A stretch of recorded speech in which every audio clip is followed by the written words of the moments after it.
আসসালামু আলাইকুম রহমতুল্লাহি ওবরকাতুহু। সম্মানিত দর্শক, জনাব তারেক রহমান সাহেবের সরকার, বিএনপি সরকার ক্ষমতা লাভ করার সঙ্গে সঙ্গে অনেকটা ঝড়ের গতিতে কিংবা যাকে বলা হয় উল্কার গতিতে এগিয়ে চলছে। তারা যে সকল প্রতিশ্রুতি দিয়েছিল, সেই প্রতিশ্রুতিগুলো জনগণের কাছে যে প্রতিশ্রুতিগুলো দিয়েছিল সেগুলো বাস্তবায়নের জন্য তারা দৃশ্যত তৎপরতা দেখাচ্ছে এবং বিভিন্ন মন্ত্রী তাদের মন্ত্রণালয়ের যে কর্মকাণ্ডে স্থবিরতা ছিল গত ১৭ মাসে কিংবা আওয়ামী লীগ জমানাতে যে সকল অভিযোগ ছিল খুব দ্রুত সেই বিষয়গুলো উত্তীর্ণ করার জন্য বা সেই বিষয়গুলো থেকে বের হয়ে আসার জন্য তারা চমক সৃষ্টি করতে চাচ্ছে। পানি সম্পদ মন্ত্রী শহীদউদ্দিন চৌধুরী রানী খাল কাটা শুরু করে দিয়েছেন। তথ্যমন্ত্রী যিনি আছেন জনাব জহিরুদ্দিন স্বপন, তিনি প্রেস ক্লাবে আসছেন, সংবাদপত্র সাংবাদিকদের সঙ্গে দহরম মহরম সম্পর্ক গড়ে তুলছেন এবং সাংবাদিকদের জন্য সচিবালয় রীতিমতো উন্মুক্ত করে দিয়েছেন। ক্রীড়ামন্ত্রী বা ক্রীড়া প্রতিমন্ত্রী আমিনুল সাহেব, তিনি সেই ক্রীড়া সাংবাদিকদের জন্য তার দ্বার উন্মুক্ত করে দিয়েছেন। সেই আওয়ামী লীগ জমানাতে যে সকল বিখ্যাত ক্রিকেটার মাশরাফি বিন মুর্তজা কিংবা সাকিব আল হাসান, তাদেরকে আবার ক্রিকেট অঙ্গনে ফিরিয়ে আনার জন্য চেষ্টা করছেন এবং ক্রিকেট অঙ্গনে যারা স্টার, আওয়ামী লীগের স্টার, তাদেরকেও একীভূত করে পুরো ক্রীড়াঙ্গনে স্বাভাবিকতা ফিরিয়ে আনার চেষ্টা করছেন। চাঁদাবাজির বিরুদ্ধে বিভিন্ন এমপি, সংসদ সদস্য তারা খুব কঠোর অবস্থানে আছেন। অনেকে নিজে মামলা করেছেন, অনেকে অনেক কিছু ধরিয়ে দিয়েছেন। তারপর তারেক রহমান সাহেব তার যে কর্মকাণ্ড, সেটা তো রীতিমতো হিন্দি সিনেমার যে নায়ক রয়েছেন অনিল কাপুর, বিখ্যাত একটা সিনেমা অনিল কাপুর অমরেশ পুরীর অভিনীত সেই বিখ্যাত নায়ক সিনেমা। তো সেই সিনেমাতে যেভাবে তিনি মাত্র ২৪ ঘন্টার জন্য রাষ্ট্র ক্ষমতায় পেয়ে রাষ্ট্রের সব কিছু উলটপালট করে দিয়েছিলেন এবং মানুষের মধ্যে জোয়ার তৈরি করেছিলেন, তেমনি তারেক রহমান সাহেব ক্ষমতায় বসার পর থেকে গত কয়েকদিনে একের পর এক চমক তিনি সৃষ্টি করে চলেছেন। তো এই অবস্থার পাশাপাশি সরকার যে খুব সাধু বা একেবারে গোবেচারা নট লাইক দ্যাট, তারা জলে স্থলে অন্তরিক্ষে সব কাজ করে যাচ্ছে। তারা একই সঙ্গে নিজের দলকে নিয়ন্ত্রণ করার চেষ্টা করছেন, অন্যদিকে আওয়ামী লীগকে নিয়ন্ত্রণ করা, আওয়ামী লীগের সঙ্গে একটা সম্পর্ক, ভারসাম্যমূলক সম্পর্ক রক্ষা করা, আবার আওয়ামী লীগকে বাড়তে না দেওয়া বা আওয়ামী লীগের কারণে যেন তাদের কোনো অবস্থাতে নৈতিক পরাজয় না ঘটে, এই বিষয়গুলো তারা চিন্তাভাবনা করছেন এবং সেই বিষয়ে তারা কাজ করছেন।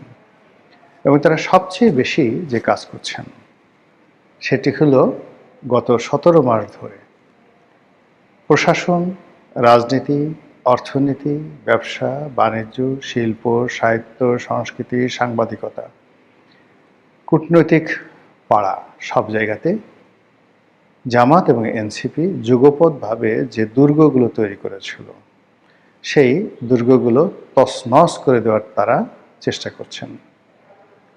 যেখানে জামাতের লোক ছিল, যেখানে এনসিপির লোক ছিল, কিংবা জামাত এনসিপিকে রাজি খুশি করিয়ে এমনকি অর্থের বিনিময়ে যারা বড় বড় পদপদবিতে বসেছিল, তাদের সবাইকে টার্গেট করে একটা বিরাট অংশকে ইতিমধ্যে ঝেঁটিয়ে বিদায় করে দেওয়া হয়েছে।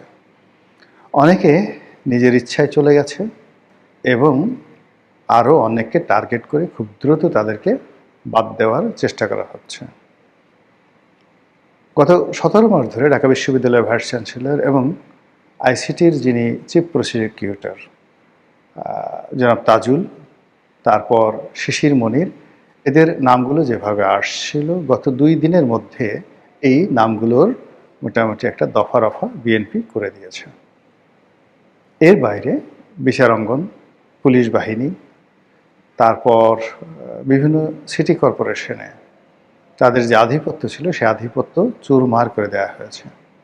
সকল সিটি কর্পোরেশনগুলোতে তাদের পছন্দের মানুষ, প্রশাসক নিয়োগ করা হয়েছে এবং এ সকল সিটি কর্পোরেশন নির্বাচনের আগেই সেই সিটি কর্পোরেশনের প্রশাসনিক কর্মকাণ্ড, ব্যবসায়িক কর্মকাণ্ড এবং সে সিটি কর্পোরেশন এলাকায় বসবাসরত জনগণের উপর বিএনপির আধিপত্য এবং প্রভাব এই দুটো বিস্তার করার জন্য তারা কাজ করে যাচ্ছে।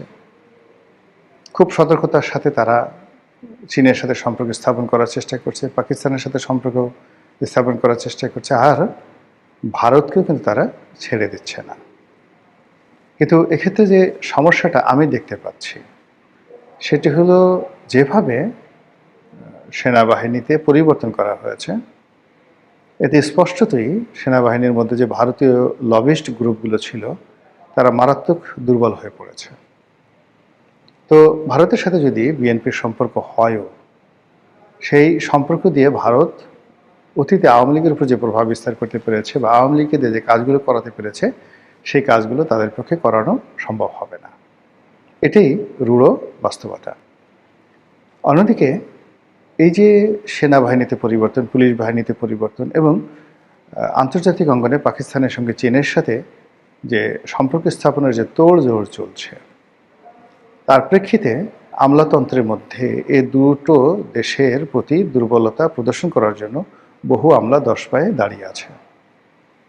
ইতিমধ্যে আপনারা দেখেছেন যে চীনের রাষ্ট্রদূত জনাব তারেক রহমান সাহেবের সঙ্গে দেখা করেছেন। পাকিস্তান জাতীয়ভাবে সিদ্ধান্ত নিচ্ছে যে তাদের যে সবচেয়ে বড় জাতীয় অনুষ্ঠান, আমাদের দেশে যেমন 16ই ডিসেম্বর, তদ্রূপ তাদের দেশে যে সবচেয়ে বড় জাতীয় দিবস, অর্থাৎ যে তারিখে শেরেবাংলা একে ফজলুল হক লাহোর প্রস্তাব উত্থাপন করেছিলেন, সেই তারিখটিকে তারা উদযাপন করে তাদের জাতীয় উৎসব হিসেবে। এর কারণ হলো লাহোর প্রস্তাবের মাধ্যমে পাকিস্তান রাষ্ট্রের পতন হয়েছিল। তো এই দিবসটি উদযাপন করা হয় জাতীয়ভাবে, সামরিকভাবে এবং নানা যাকে বলা হয় পাবলিক অ্যান্ড প্রাইভেট যে এন্টারপ্রেনার যারা রয়েছেন তাদের উদ্যোগে। পুরো পাকিস্তানের এটিকে নওরোজ হিসাবে, মানে নববর্ষের যে একটা আনন্দ, আমাদের পহেলা বৈশাখের যে একটা সার্বজনীন আনন্দ, এরকম রাষ্ট্রীয় আনন্দ হিসাবে সেই দিবসটিকে পালন করা হয়। এবং আশ্চর্য ব্যাপার হলো, এবারে এই দিবসটিতে উজিরে আজম যিনি রয়েছেন পাকিস্তানের, তিনি সেনাপ্রধান যিনি রয়েছেন, তিনি, রাজনৈতিক দলগুলো সবাই ঐক্যবদ্ধভাবে আমাদের উজিরে আজম জনাব তারেক রহমান সাহেবকে সেখানে আমন্ত্রণ জানানোর জন্য মোটামুটি নীতিগত সিদ্ধান্ত নিয়েছেন। তাই যদি হয় সেটা আমাদের জন্য একদিকে ভালো, যে এই লবির মাধ্যমে আমরা চীনের সাথে ভালো সম্পর্ক স্থাপন করতে পারবো, আর সৌদি আরব, পাকিস্তান, আমেরিকার সঙ্গে একটা বলয় গড়ে উঠবে। ভারত রাগ হবে কিন্তু কিছু করতে পারবে না। এখন তারেক রহমান সাহেব যাবেন কি যাবেন না, বা এই আমন্ত্রণ যদি আবার গ্রহণ না করেন, সেটাও কিন্তু তার জন্য ঝামেলা হয়ে যাবে। তো সব মিলিয়ে বঙ্গবন্ধু একবার কিন্তু এরকম বিপদে পড়েছিলেন।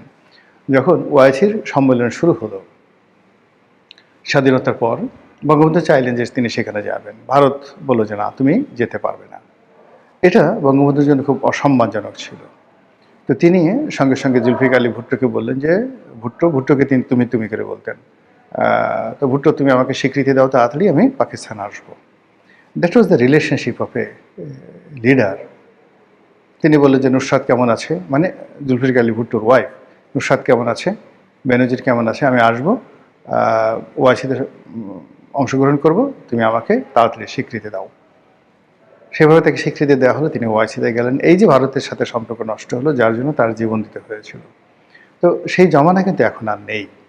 কিন্তু এখন জনাব তারেক রহমান সাহেব যদি ভারতকে ভয় পান, আবার আমেরিকাকেও ভয় পান, পাকিস্তানের সঙ্গে সম্পর্কে এক পা এগোতে চান, তাহলে তিনি সব কুল হারাবেন। তার কাছে দুটো অপশন। একটা অপশন হলো যে আওয়ামী লীগকে নিয়ে মিলেমিশে রাজনীতি করবেন ভারতের সাহায্য সহযোগিতা নিয়ে, এটা তার টপ প্রায়োরিটি। আর এই টপ প্রায়োরিটি করতে গিয়ে অন্যান্য যে শক্তিগুলো রয়েছে, আন্তর্জাতিক শক্তি আছে, তাদের সঙ্গে একটা জাস্ট সহনশীল সম্পর্ক রাখবেন। আর দ্বিতীয়ত হলো যে তিনি বর্তমানে যারা বিরোধী দল আছে, জামাত, তাদেরকে পরিপূর্ণভাবে তিনি মদত দিবেন জামাতকে শক্তিশালী করার জন্য, আওয়ামী লীগের বিকল্প শক্তি হিসেবে গড়ে তোলার জন্য, এবং একটা রিয়েল অপোজিশন পার্টি হিসেবে তার যে সকল সুযোগ সুবিধা দরকার রাষ্ট্রের পক্ষ থেকে, সেই সুযোগ সুবিধা দিয়ে জামাতকে এতটা বিরোধ করে তুলবেন যে জামাতের অ্যাক্টিভিটিস দেখে লোকজন মনে করবে যে বাংলাদেশে এরা সত্যিকার বিরোধী দল, এখানে আওয়ামী লীগ দরকার নেই, আওয়ামী লীগের প্রয়োজনীয়তা নেই। এটা করবেন। আর পাকিস্তানের সাথে কৌশলগত সম্পর্ক করবেন, চীনের সঙ্গে কৌশলগত সম্পর্ক করবেন, আর আমেরিকার ডোনাল্ড ট্রাম্পের সঙ্গে কৌশলগত সম্পর্ক করবেন। আর এই ধারাবাহিকতায় কাতার, সংযুক্ত আরব আমিরাত এবং সৌদি আরব, এই রাষ্ট্রগুলোর সঙ্গে তার একটা ভালো সম্পর্ক হবে। এবং দ্বিতীয় ফেজে গিয়ে ইরান থাকবে, কিন্তু চীনের মাধ্যমে, আর তুরস্কর সাথে তার একটা আলাদা সম্পর্ক গড়ে উঠবে। এই দুটো পন্থা ছাড়া তারেক রহমান সাহেবের আর কোনো বিকল্প নেই। আর এই কাজগুলো তাকে করতে হবে কিন্তু ঝড়ের মতো। বাংলাদেশে তিনি যে কাজগুলো ঝড়ের গতিতে করার চেষ্টা করছেন, এগুলো শুধু চমক সৃষ্টি করবে কয়েকদিন, কিন্তু লং রানে রাষ্ট্র পরিচালনায়, সরকারের স্থিতিশীলতা রক্ষায় কিংবা তার যে সত্যিকার ইমেজ রক্ষা, এটা হবে না।